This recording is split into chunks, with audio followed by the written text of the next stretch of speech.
Namaste viewers, welcome to Avinash Biocategory.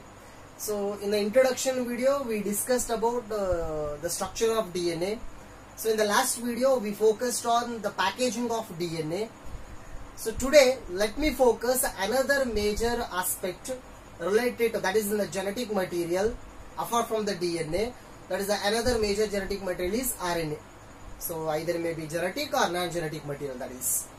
So today let me focus on the RNA world, how much the DNA is as important as the genetic material. So in our consideration point of view, in the same way the RNA is considered to be the vast application as compared to DNA. So today let us focus a few small glimpses as important glimpses of RNA as a RNA world. So today in this video let us focus on how the RNA is available in our cell, that is, or in a prokaryotic cell in a different forms, which are those different forms, and how those different forms are as much as important in our competitive examinations.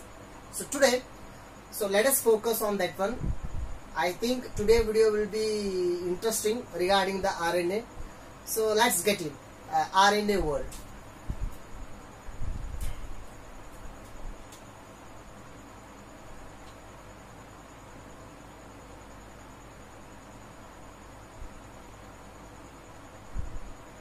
Yes, as already we know, the RNA means ribonucleic acid, and this is a minor genetic material as compared to DNA. So DNA is a deoxyribonucleic acid and this is the ribonucleic acid, and thing is, compared to DNA, it has vast application. So this RNA. So let us look into the world of RNA. So here this RNA, if we consider, it is available in two forms. Two types of RNAs we are going to see usually. So two types of RNAs. The first type of RNA we will consider as genetic RNA. RNA acting as a genetic material, that is a major one. And apart from that one, in our consideration, we have to majorly look into the non-genetic RNA. So one more is there here. Non-genetic RNA, genetic RNA and non-genetic RNA. As already we know, the genetic RNA means any material, not only RNA here, DNA or RNA. So genetic means it helps in the transferring of characters from generation to generation. It has to control the inheritance pattern. So here RNA acting as a genetic material, not in all organ, not in majority of organisms. In only few organisms, RNA act as genetic material. That is in the lower organisms. And thing is, this RNA, it may be available in single-stranded form or double-stranded form. Both possibilities are there here. Usually we will consider RNA in the single-stranded form, but sometimes it is available in double-stranded form also. So at that time it forms the base pairing.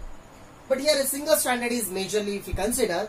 So single-stranded RNA act as a genetic material in the case of few viruses. Say for example, in case of plants, if we consider TMV, majorly tobacco mosaic virus, it is having single-stranded RNA. Or in case of human beings, animals, if we consider poliovirus, so that is having the single-stranded RNA. Or in another way, if we consider, say for example, bacteriophages.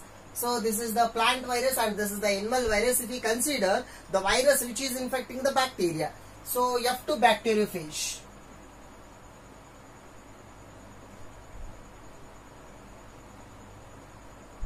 So these are the few examples for having single-stranded RNA as their genetic material. They do not have DNA.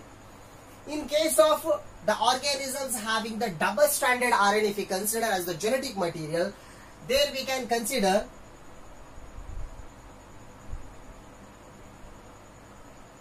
wound tumor virus. That is in case of the plants. In case of the animals, if we consider, so majorly we have to consider HIV virus. So well-known example. And one more example is influenza virus. Influenza virus, it is a major virus causing the majority of the respiratory disorders.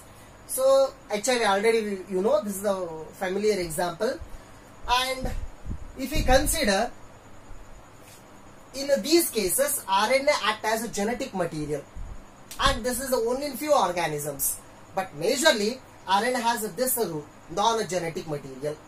So in that sense, RNA, it is available in 3 forms. Right? Let me write here. So one is mRNA. Second one is tRNA. And the third one is rRNA. These are the 3 forms of non-genetic RNA. So for example, for easier understanding, we can keep this symbol in our mind. MTR sambar masala. So mRNA, tRNA, rRNA, these are the 3 types of non-genetic RNA. They could not control the inheritance pattern, or they will not be having any stored genetic information. But the thing is, they help in transferring of expressing of that genetic information from the DNA. So these are at most important here, these three. So today let us focus on this non-genetic RNA pattern here, which are those on these non-genetic RNAs. So how they are quite specific in their structure, in their specificity. So here, if I consider the first one, that is mRNA. Let me consider the first one here, mRNA. So here, M stands for messenger RNA. And one more thing you should keep in your mind, during the evolution process, at the time of organic evolution, if you consider. So at the time of evolution process, when it was proceeding, at the time the first formed genetic material is RNA, not the DNA. First formed is RNA, and at that RNA, if we consider at that time and now also, the RNA is very unstable as compared to DNA. So why it is unstable means, when the RNA has been formed earlier in the pre-atmospheric Earth, so at that time the atmosphere was so unstable, so hence the RNA was also so unstable. Gradually, when the atmosphere become more and more stable, the RNA gradually changed, RNA gradually modified into DNA. As compared to RNA, DNA is more stable, right? And one more thing, the first formed enzyme also RNA. Yes, RNA is the first formed genetic material, first formed enzyme form, but later on they modified slightly into DNA and proteins respectively. So here, if I consider such kind of major RNA here, one type of RNA, that is mRNA. So here, M stands for messenger RNA. What is its work? So this RNA, it acts as a messenger. What is the work of messenger? Messenger work is transferring a message from one place to another place. So here this RNA helps in transferring of genetic information present in the coded form in the DNA to the cytoplasm to produce the respective protein. So in the simple way, whatever the DNA wants to produce the protein, so that the protein message is transferred from this mRNA into the cytoplasm. So this mRNA in the total cytoplasm, if you consider, its quantity is just about 3 to 5%. That means its quantity is very low in the cytoplasm or in the overall cell. So quantity is less, that is mRNA quantity. And here its lifespan is considered to be short. It is having shorter lifespan. So lifespan is short. Why? Because as soon as the production, it is going to degrade. Why? Because its work is so much simple. At the time of translation process, it is going to produce, and during that process, once the process get over, so it is get collapsed and it's get degraded. Lifespan is less, so its quantity also less in the cytoplasm. And this mRNA, first it was studied by the scientist Walkin. The scientist name is Walkin, and later on, so this mRNA term, so the term mRNA was used by, so let me use another ink. So Jacob and Monod.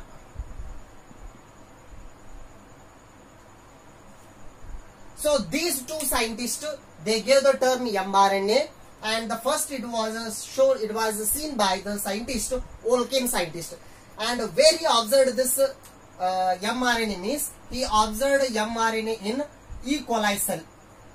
And usually if we consider this mRNA in a different organism and this mRNA, so in case of E. coli if we consider, so usual length of that mRNA strand, so its length is found to be about 900 to 1500 nucleotides, not base pairs, nucleotides. So this is the usual length of the mRNA. So that is usually if you study in case of E. coli, we can come to know the length of mRNA, this much here. And here the thing is, if I am talking about the E. coli mRNA, that means the prokaryotic mRNA means it is quite different from the eukaryotic mRNA. So both are different here. So in that sense, we are having two types here. So two types of mRNAs here we are having right now. So there, the one type if I consider, that is monocistronic mRNA, and the second one is considered to be the polycistronic. Monocistronic mRNA and polycistronic mRNA. We are having two types here. So in this monocistronic mRNA, so 1 minute.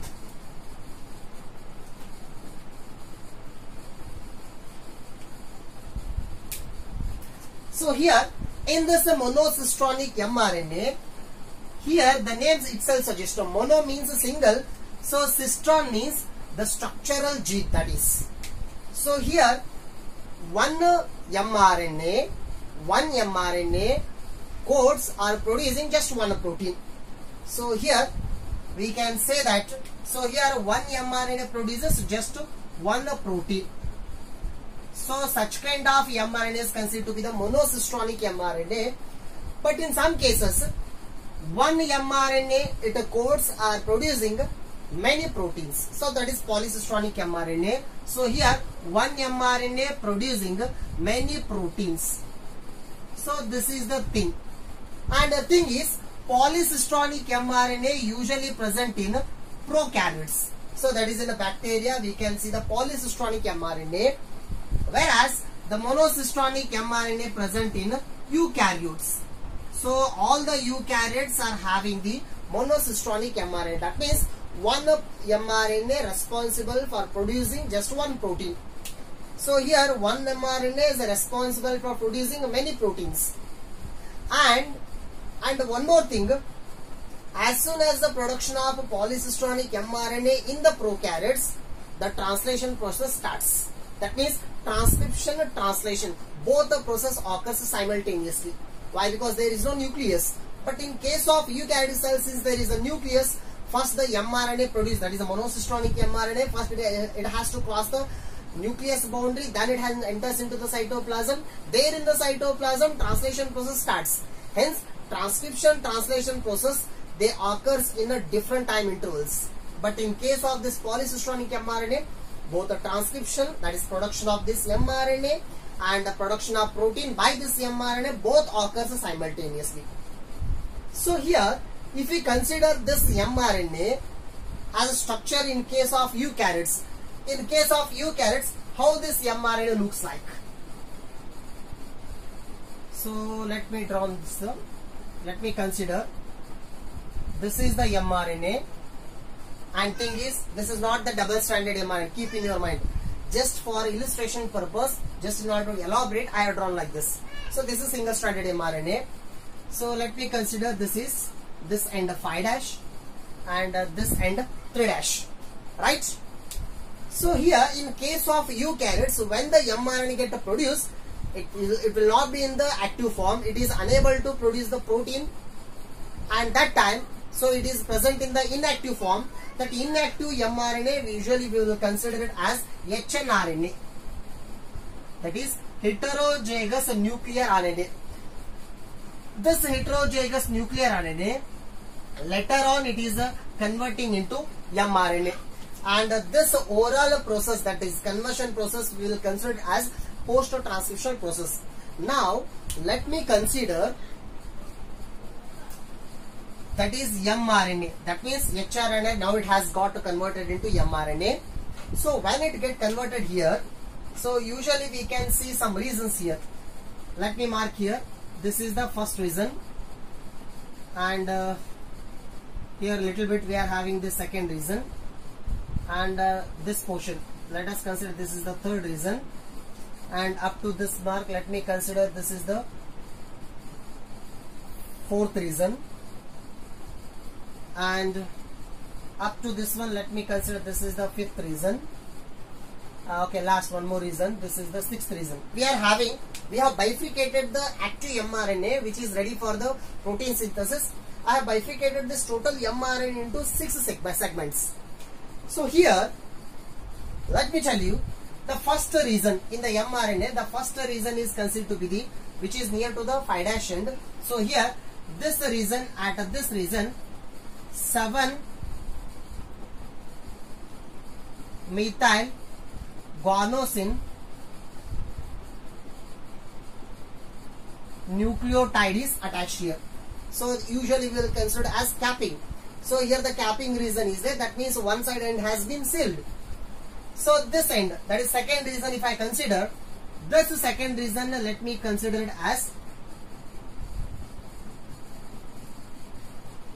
leading reason. Leading reason means this is a, it will not code for any protein, but the thing is this side some nucleotide sequences, say for example 100 nucleotide stretch is there in the mRNA. So here it helps in keeping the translation process stable, so during that enzymatic activity. So here, why? Because from this onwards the process is going to start. So here is the some non-coding sequences. So that is the leading reasons. And after that one, this is the main reason. Here we will consider this one as the third segment as a coding, that is initiator codon. So their initiator codon is present. So from that onwards the mRNA going to start the protein synthesis. So the coding sequence is usually AUG, right? And here in between this lengthier segment is total, it is considered to be the, this total segment it is considered to be the coding site of mRNA. And here the coding site of mRNA, it is depending on the type of gene from which it has been produced. And whenever the coding site is, whenever its length is more, the quantity of protein production also more. That means the chain, that polypeptide chain produced from this one is becomes more there. And the next one we are having, that is terminator reason. This one, this terminator reason, either it may be UAA or UGA or UAG. So all of these, anyone might be there here. That is a terminator reason. This is initiator, that is a terminator, in between a coding site. All these three together we will consider as a transcription unit. And next this one here, this unit. So just like this unit. So here also one sequence is there here, and that sequence also considered to be the non-coding sequence or a non-coding site on either side here. And that last one, this portion, if we consider this last portion, it is considered to be the tailing site. So tailing means there 200 to sometimes 150 to 200 adenines are going to attach. 200. So nearly 200 adenines are going to attach. Because of that reason, it is considered to be the poly A tail. When many same nucleotides have been attached continuously, that portion becomes inactive for the further process. So this is the usual mRNA if you observe. And this overall mRNA totally, it may be about 900 to 1500 nucleotides length. So this is usually if you consider the mRNA. And apart from the mRNA, other we are having, still we are having two more mRNAs, two RNAs. So let me consider other two RNAs here. So I think I will rub this one. If you want to this one, take a screenshot.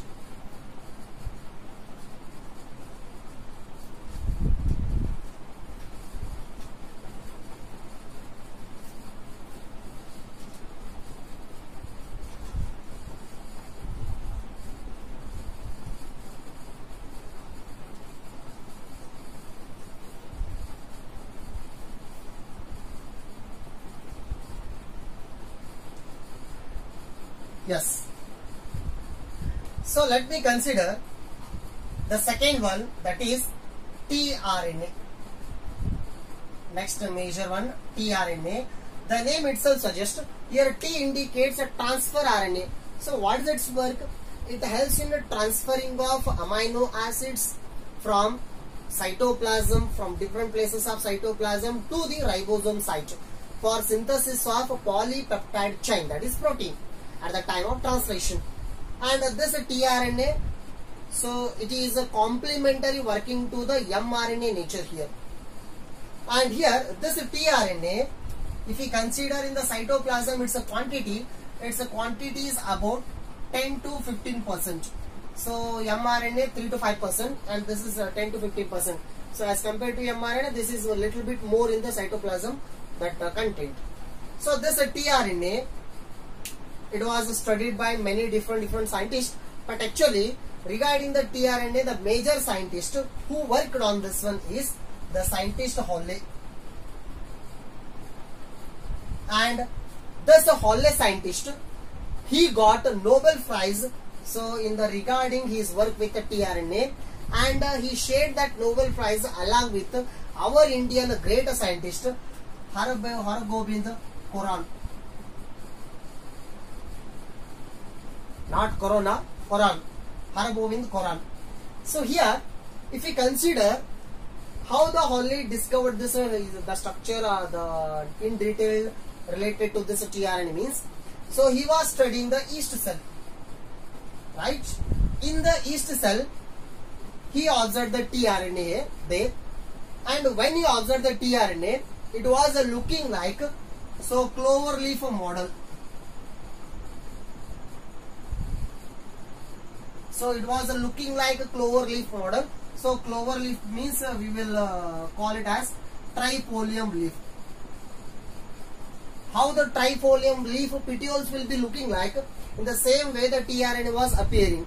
Hence he called it as clover leaf model, and this clover leaf model is secondary structure of tRNA. And one more thing, we are having L-shaped structure, that is a tertiary structure of tRNA. Now I am talking about the secondary structure of tRNA. So here in the yeast cell, first he observed this tRNA, and compared to the mRNA, it is having quite more lifespan. And in the cytoplasm, we will observe 20 types of tRNA molecules, different. Why the 20 types here means, so during the protein production, amino acids are going to join one by one. So who will give the guidance, who will monitor the attachment of amino acid means DNA has given the code for that one. That code has brought by the mRNA into the cytoplasm. So in the cytoplasm, 20 different types of amino acids are there here. Hence tRNA also 20 different types. That means for one type of amino acid, one type of tRNAs have been formed here. And here one special major thing is, tRNA at some places it will be double stranded. mRNA total single stranded, but tRNA in some places it is double stranded here. So let me consider the structure of tRNA here. Say for example, if I consider this is the tRNA, this is 5' and this side 3'. If I fold the tRNA in a specific model, so it appears look like this. It appears like this.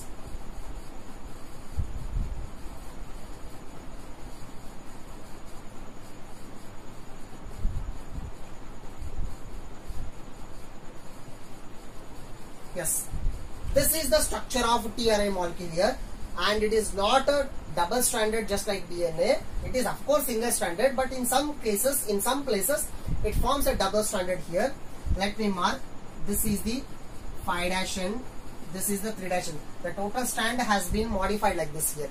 So here in some places this is a double stranded. So here in these places this is a double stranded, and apart from this, in the remaining places this is single stranded here, right? So here in this place we are having the sequence CCA, which is present at 3' end. So this is considered to be the amino acid attachment site. Here the amino acid is going to attach, and there it is single stranded. And one more thing, this is tRNA is having 3 loops major here. We will call them as loops. So here this loop usually we will consider it as T psi C loop, and here the psi means, as in the last previous video I told you, sorry, that is in the first video I told you, in RNA, that is especially in the tRNA, we will see some unusual bases, unusual nucleotides. Such kind of one unusual nucleotides is pseudouridine. Not uridine, pseudouridine. Uridine means this is the nucleotide in the RNA. Pseudouridine means it is little bit modified base, that is nitrogen base. Why it has been modified means because of some enzymatic activities. So such kind of unusual bases are present here, but this portion is single stranded. And what is its work, if you ask, means its work is attachment to ribosome. So here it is going to attach to the ribosome here. And next at this side we are having one more loop. This loop is considered to be the DHU loop. So DHU means that this is another nitrogen base which is in the unusual form. Another nitrogen base. So DHU means dihydrouridine. So that is pseudouridine. This is dihydrouridine. This is also so this is the unusual base, and such kind of bases present in this loop. And this loop, its work is, so it helps in the attachment of amino acyl synthetase enzyme. That means this loop side a specific enzyme is going to attach. The enzyme name is amino acyl synthetase. So what is its work? This amino acyl synthetase enzyme helps in attachment of this amino acid to the 3' end of tRNA. That enzyme is attached here. So in favor with that one, this loop is present here. And downside we are having major loop. This loop we will call it as anticodon loop.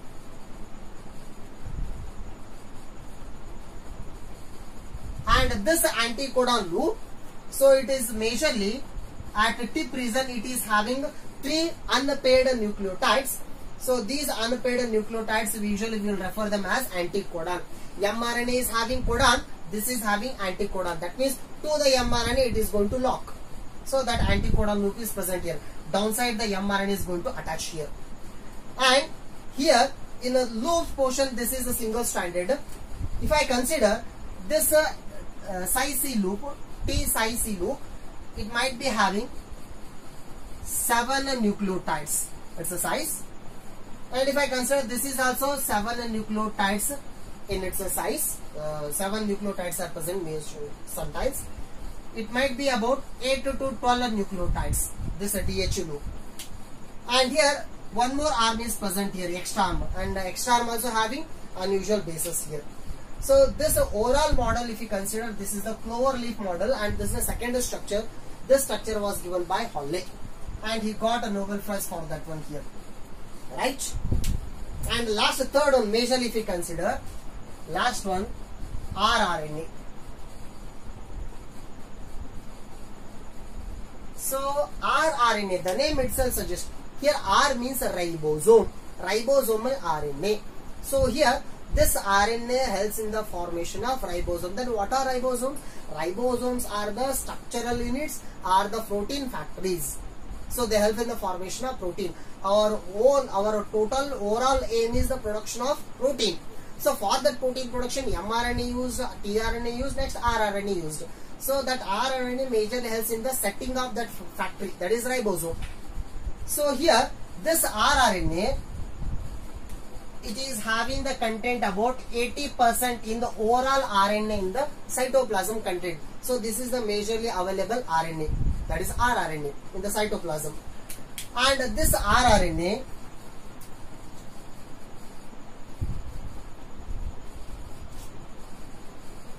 let me write here, rRNA along with the proteins, some specific proteins. So it helps in the formation of ribosomes. Yes, so this is the thing. And here, where rRNA and proteins are going to organize together to form the ribosome, means the place is nucleosome. In the nucleosome, rRNA combines with protein to form the ribosomes. And this ribosome, it is usually available in unit forms. That means smaller subunit and larger subunit. Smaller and larger subunit, like this. If this is the smaller subunit, means so this is the larger subunit. When both are going to assemble, the translation process begins. So for the assembly of these two subunits during the translation, so that is activated by some initiator factors, right? And here it is organized in a nucleosome, and the assembly of those subunits of ribosome takes place in the cytoplasm. This RNA, if I consider, let me write here. So here,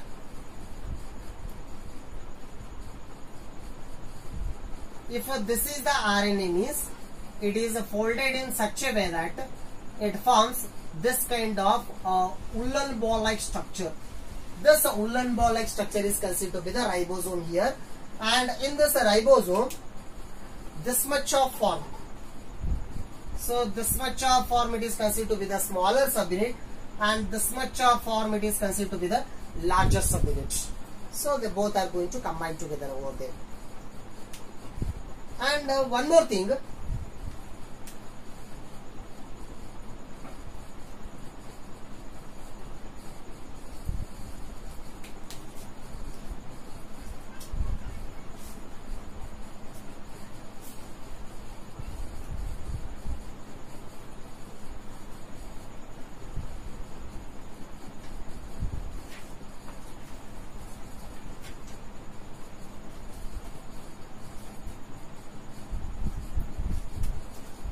So one more thing here, G and C nucleotides. These nucleotides are more in this RNA. Not only here, in a tRNA also. Here and here, in both the cases, G and C nucleotides quantity is more as compared to A and T. Right? And here, if we consider this tRNA, as already I have told you, this is made up of RNA and protein together form the ribosome. In case of the bacteria, that is E. coli cell, in the case of E. coli cell, so this RNA and rRNA and protein, if I consider 64% rRNA and remaining how much? 34% protein. These both together form ribosomes in case of E. coli. But in case of plants, if I consider, in the case of plants and animals, in the case of plants and animals, 50-50 percentage. That means 50% rRNA and 50% protein. They together form ribosomes. In case of animals and plants, but in case of prokaryote, that is E. coli cell, majorly rRNA used and lesser amount, that is a protein, combinedly form the ribosome here. So I think these are the three RNA types. So majorly ask for your quantity examinations. First one mRNA, second one this tRNA, and the last one is rRNA. Compared to the genetic form of RNA, non-genetic form of RNA is at most important. So I think you have understood the today's concept. So in the next video, let us focus on some major researches, some major experiments which are at most important in order to decide the DNA as a genetic material, or in order to find out in the investigation point of view how the different scientists they identified the DNA as genetic material and how they confirmed it. So regarding that one, let us focus in the next video.